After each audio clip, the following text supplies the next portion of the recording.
What is up, everybody? Welcome back. Another episode here of Bass and Furious TV. So I want to thank everyone for tuning into the channel. Appreciate everyone that's hit that like button, subscribe to the channel, all that. I really appreciate each and every one of you, and looking forward to making some more awesome stuff for you guys. But for today's video, I want to kind of get right into it. Today I want to talk to you guys about my 4th place finish at the Potomac River Super Tournament and a little bit of season kind of recap there kind of deal. And then I just put up my video at the regional tournament, so I hope you guys got a chance to check that video out, the regional tournament. Also, just want to announce as well, I got a giveaway coming up soon. You guys know I've done these in the past, and I usually try to give away some really good stuff. So, got another giveaway coming up here soon, and it's going to be awesome. I'm going to do it on Instagram, so be sure to check out on my Instagram as well. And probably when I get a little bit more subscribers, like 3,000, I'll do another one here on YouTube as well. So be sure to share it out so I can do one on YouTube for you guys as well. But I got to get to at least 3,000 before I do another one, another giveaway on the YouTube. So, or 2,500, depends. Somewhere in there. Okay, then I'll do a giveaway. But like I said, today I want to talk about the 4th place finish in the Potomac River BFL Super Tournament. So there you guys can see, trophy number 2 this season. Yes! Guys, I'm super excited. Hopefully you guys can see it. I doubt it. Nope, that didn't work. There you go. 4th place, Potomac River BFL. I have not gotten a trophy on that Potomac River in these BFLs, and I've been fishing them since like 2016. I hopped in one in 2016.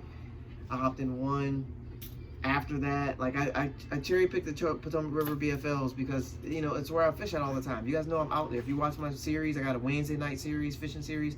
I'm on the Potomac, man, as much as I humanly possible can be. Like, as much as possible for a person to be on that river that has the amount of stuff that I got to get done in my day. I go to that river, right? So I'm there. So, but the thing is, I always go there, and I never have a good finish. Most of the fish I've ever caught out there in the Potomac River BFL tournament, that's Bass Fishing League, Major League Fishing, Big 5. I've never caught more than 2 fish in the BFL. Never caught more than 2 fish. Obviously, you're going for 5, right? I've never caught more than 2.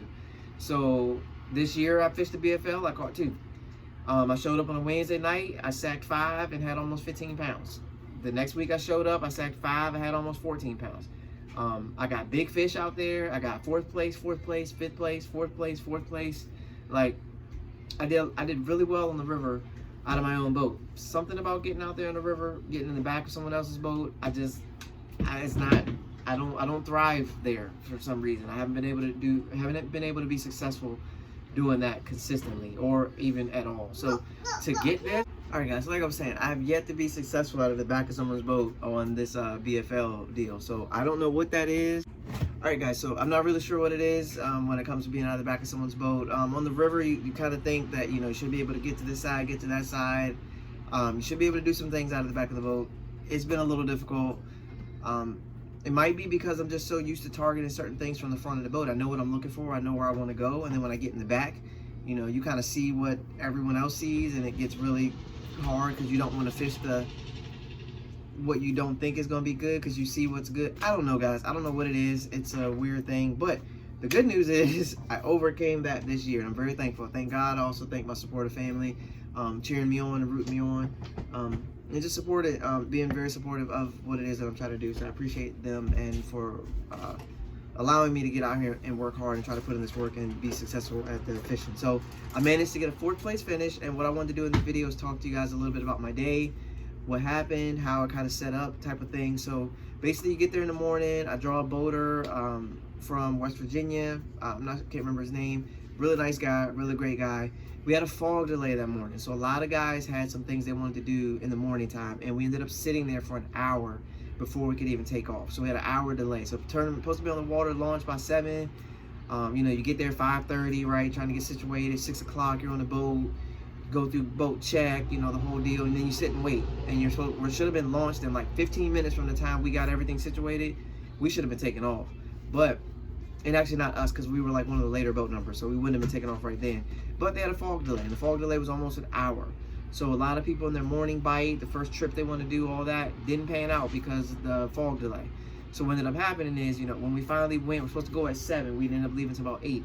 So we get out there at 8, run to a couple spots, we hit one little spot, another spot. Nothing's producing, nothing's going on all day.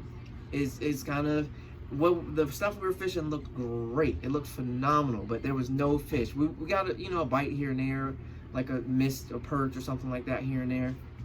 All right, so we get to the first spot, pull up. Like I said, nothing really going on. Second spot, nothing really going on. Couple people there. Everybody's kind of spaced out. We're doing our thing.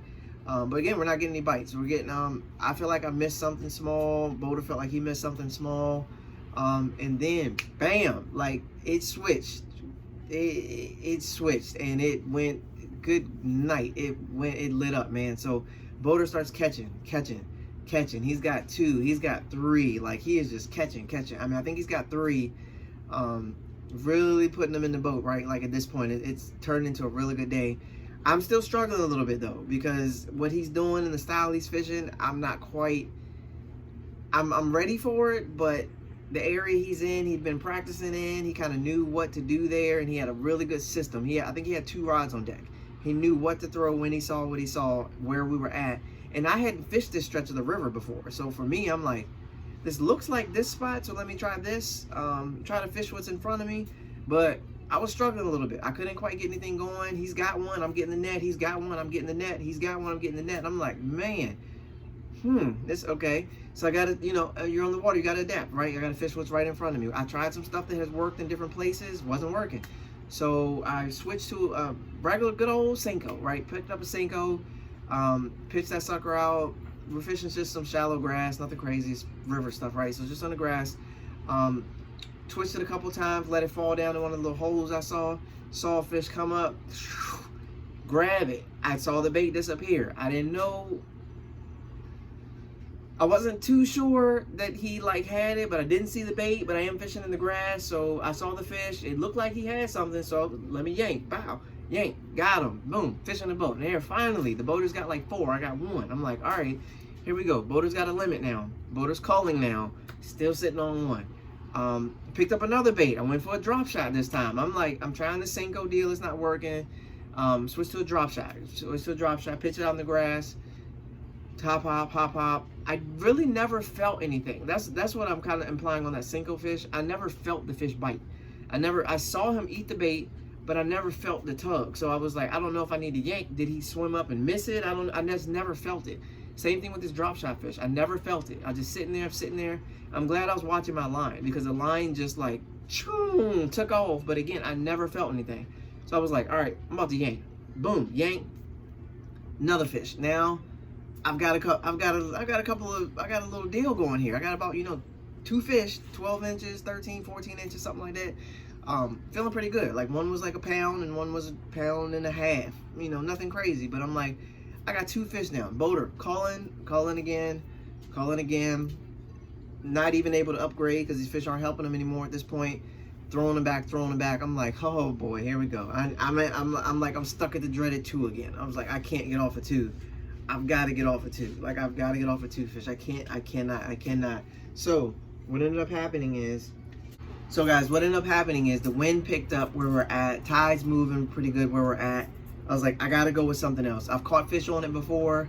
I was like, I've got to give it a whirl, see what's going on. So I like I said, by this point, I'm telling y'all 2 baits.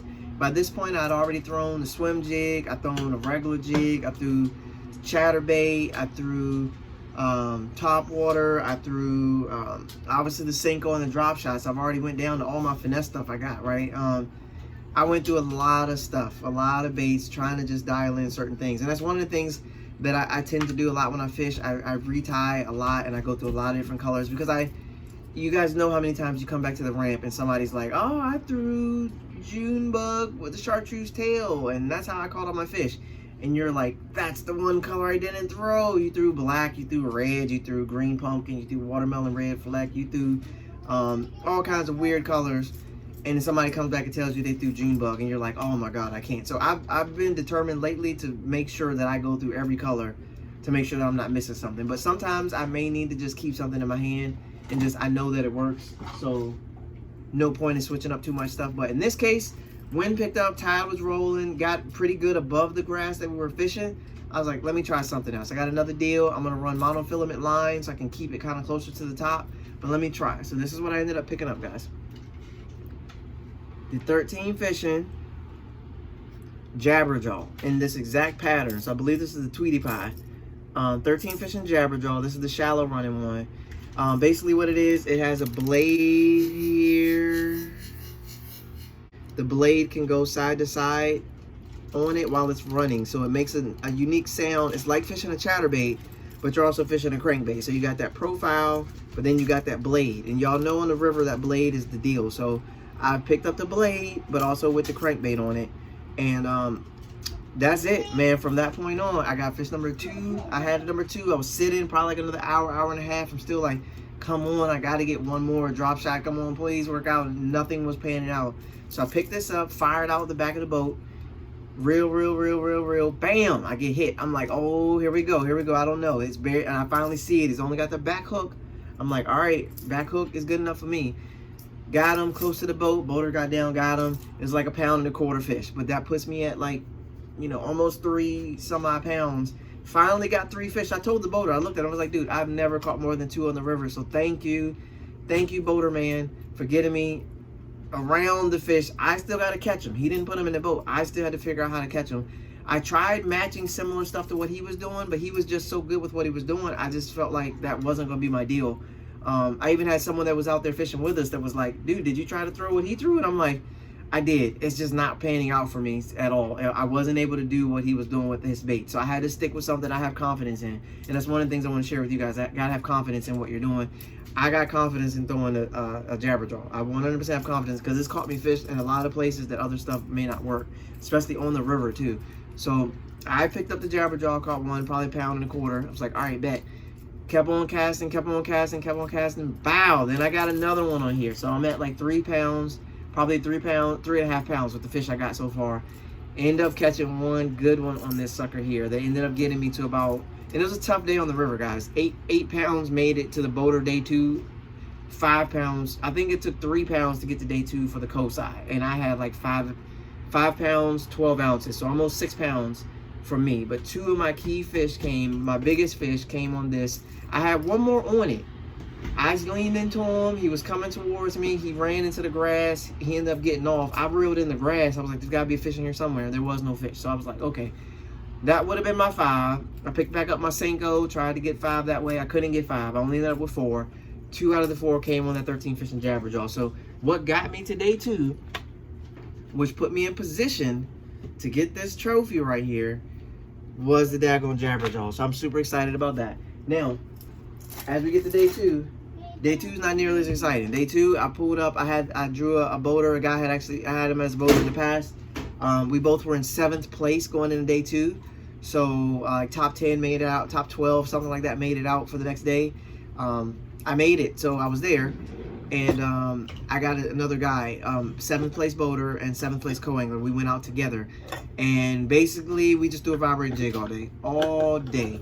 I picked up my crankbait. I picked up a couple other things, but basically it was you had to match the color to what was going on in there on your vibrating jig, and that's it. He was throwing a bigger one. I went to a finesse one, and my very first bite of the day, finesse trailer on my vibrating jig, and the very first bite of the day was a 3 pounder. So I was like, here we go, right? Like, this was great. So that picked my day. From that point on, I was just like, with the 3 pounder, I was already going to put myself up into like 5th place. Because remember, I told you it took 3 pounds to get to day 2. I got a 3 pounder in my first cast. So I was like, I felt pretty good about that time. Anything I could add to that was going to help me move up. So I felt good. I felt like I was at least going to stay 7th or 6th, at least stay 7th place.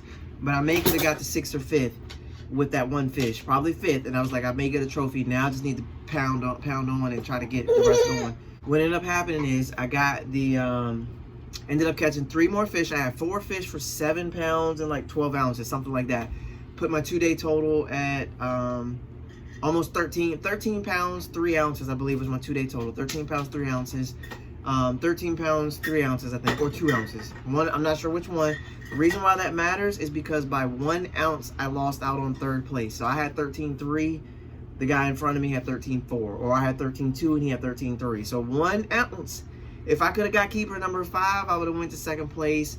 I never had it on. I did catch more fish, but they were short. I never got number 5. 2 days back to back, I couldn't get number 5. You know, again, you guys know what I said I got. I only caught 2 fish. So to get 4 both days, oh man, I was so excited. Even when I fished the Toyota Series, I only had 2 fish each day. If I could have got 3 fish each day, I might have cashed a check in the Toyota Series too. Like, but I couldn't get it. I could not figure out a way to get over that hump. And this time I did make an adjustment to get myself over the hump, and it ended up getting me a nice check. Mind you, I lost about $400 by the 1 ounce. So the 1 ounce that man got me, I think his name is Trimble or something, I remember because he cost me money. So now he's in my list of people that cost me money, and he's not a list you want to be on. So now I'm coming for you. Next time I see you in the water, I got to try to outfish this guy. But I'm just playing, guys. It's never between me and the guys. It's just between me and the fish. I just got to figure them out. If I figure them out, everything else takes care of itself. So I did end up getting there. I got to 4th place, 1 ounce out of 3rd. Made a nice payday. So it's my 2nd, 3rd, 4th, 5th, 6th payday of the year. It's been a heck of a year for fishing, guys, when it comes to making money, having a good time, adapting, learning new things, learning new techniques, new tricks, new tips, new areas, you know, all that kind of stuff. It's been a heck of a year learning that. So I'm really thankful for that. And to be honest with you, you guys know in the beginning of the year I did a video, a co-angler series. So go back and check that out. It actually should mean something to you now, guys. Like, legit, I made a video series on how to be a co-angler and how to be successful. As soon as I got done making that series, I fished my very first tournament using my tips and the other ones that I've gathered through this, and I won a tournament. Fast forward a couple other months, end up taking a top 5 in another tournament. And these are not, we're not talking, you know, your John Boat Club series, guys. We're talking against 100, 150, 130, 140 of the best anglers that sign up that pay $100 minimum to get out here and do this deal. So again, you're not fishing against no bums in here. I mean, obviously somebody's in there. There's got to be a bum. I don't know. If you put that kind of money up, I imagine you at least know how to cast a bait caster, right? Like at the very least. Or you got a heck of a spinning rod set up. Don't matter. Whatever you do. But just saying, I was able to put some things together. I'm very thankful for what I put together, but I did give some tips on how to be successful, how to function, how to get your stuff organized. So I'll kind of run through real quick. Some of it may have be tweaked a little bit slightly, but I definitely recommend no more than 6 rods. No more than 6 rods. Anything else gets too confusing. Bring 4 bait casters, 2 spinning. You might can do 3 and 3, but just make sure that what you have covers different spectrums. So if you bring a spinning reel with 6-pound test, bring one with 8-pound test, bring one with 12-pound test. Spinning reel, that's it. You're good to go. Maybe a braid on one, maybe, and then fluorocarbon, whatever you want to do, right? That's what you do. And then on your bait casters, make sure you got like a 7-foot medium heavy, something that can throw everything from a jig to a vibrating jig to everything. You got like a universal one, and then maybe 2 more technique specific ones. So if you're going to an area that you're punching or flipping, make sure you got a big flipping stick, flipping willow bushes, whatever the case may be. Make sure you got something that can get those fish out of there. And then maybe have a different one that can throw a jerk bait. So a medium action spinning rod, a medium heavy spinning rod, and a medium bait caster, medium heavy bait caster, and a heavy bait caster. Give yourself options. 3-3, no more than 6 rods. Keep your tackle bag minimal so you can bring certain things. Fish only eat certain colors: green pumpkin, watermelon red, black, June bug. I mean, and bring some dye markers. Don't bring the juice and stuff you spilling all over people's boat. Bring the dye markers. And again, just spend some time on your bodies of water before you even think about going down this path. Spend some time in your area, the trail you want to fish those bodies of water, so you know what colors to bring, so you don't bring 1,000 things and have to spend all day going through your tackle bag trying to find out what I don't know what to throw. Like, you don't want that. You just want to show up, know what you want to throw, and then bring some moving baits, some crankbaits, some spinner baits, little box of crankbaits, like what I've done now, so you guys can see, because I'm actually working on it now. I got a tournament Saturday. I bring, depending on where I'm going, I left all this crap at home on the river. I did bring some crankbaits, but I got first half jerk baits, middle section crankbaits, back lipless, all in one box. No, I used to bring 3 and I have a hole full of each one, but I know what colors work and which ones don't, so I'm not wasting my time. I know I got some jerk baits in there. I got a couple of colors. I got colors that are gonna work all across America in this box. I bring a box of hooks.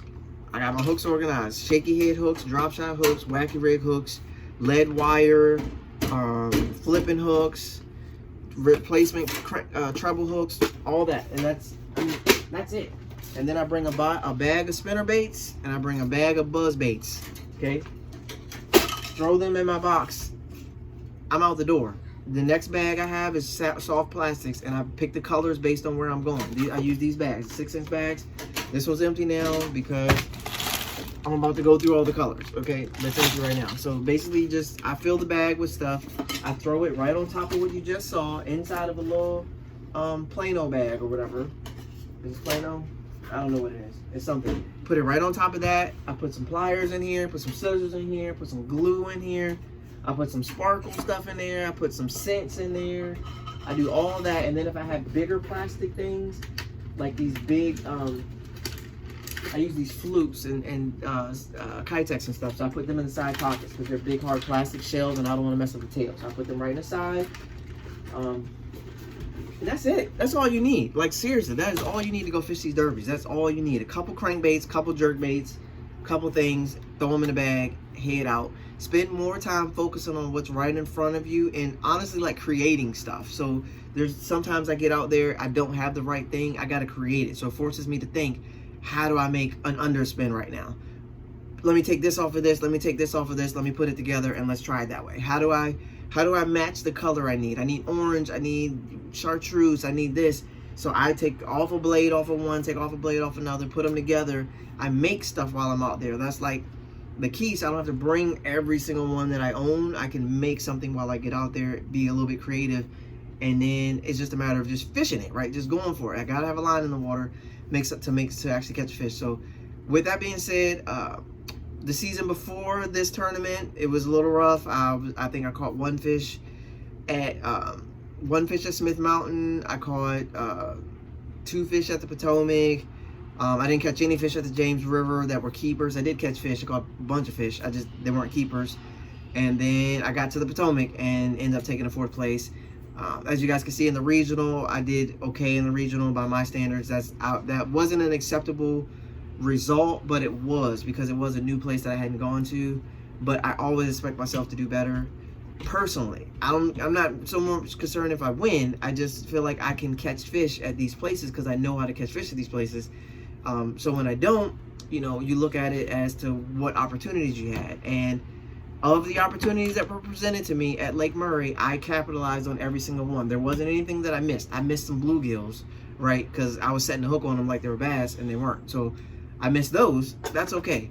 But as far as bass, I caught what bit my baits on bass on Lake Murray. I caught whatever bit. There was one that blew up on my top water, but he missed the whole bait. He went all on the other side. That's not an opportunity for me. That sucker just couldn't see and missed my stuff. And I don't think he was that big anyway. So I caught what bit. When that happens, I got no complaints. That's one thing you gotta learn as a co-other side of it. Do what you can with what's presented to you. You can't beat yourself up if there was nothing to do to beat yourself up over for. You see what I'm saying? Like, you take it, you do what you can, you go on about your business. All right, because I didn't have a position that I wasn't in a position to where I was getting 19 bites a day and I missed 18 of them. No, I got 1 bite a day. I capitalized on my 1 bite, and there you go. That's it. I threw the mess out of my stuff I had. I threw it. I threw what I needed to throw to be successful. I did what I could, man. I did what I could. So I can't sit here and be upset about something like that. I did what I could. On the Potomac, I figured out some stuff. We were around a bunch of fish. I was getting frustrated because I wasn't catching and he was catching. I figured out how to catch. Here we go. We're good. But again, you do the best with what you can. We were in some spots. We did some things. I caught some fish. That's what it is. So with that being said, I hope this information helps. I hope the video is helpful for you guys when you guys want to get out there and get some fishing. Be sure to leave some comments. I did cut the comments off for a second because I got tired of the foolishness. You guys will be surprised at how many comments I get that are inappropriate and you have to get held for review and I got to look at them. It got pretty ridiculous. So I did cut the comments off of my videos for a little while, and I have the comments set up now where I do hold every comment for review before we get out there. I'm just telling y'all that now. So when you comment and you're like, where is it? I'm holding all of them for review. I'm trying to make my channel where it helps people, okay? My channel has to help people. I'm not here for the foolishness. I don't care about like when people comment the number and to go to this website, that kind of junk. I'm not with that, man. I don't want that on my page. I'm trying to give somebody tips and tricks on how to fish better. I don't need you trying to have people clicking on links on my stuff and then going to some site and messing up their whole computer. I'm not with it. I know what it is. I just don't want to see it. I'd rather hold the stuff and then just put on there what can actually help people be successful. That's what my channel's for, to help people to travel around, to go fishing and catch these fish. So hopefully this information helps. Huge shouts out to Omega. You know what it is. 13 Fishing. guys, we're just gonna keep working, keep trusting God, and keep being thankful for every opportunity that presents itself. So as always, I appreciate everyone that tunes into the channel, supports the channel. Be sure to share the video, like the video, comment on the video, and I will catch you guys on the next one. As always, peace, I'm out.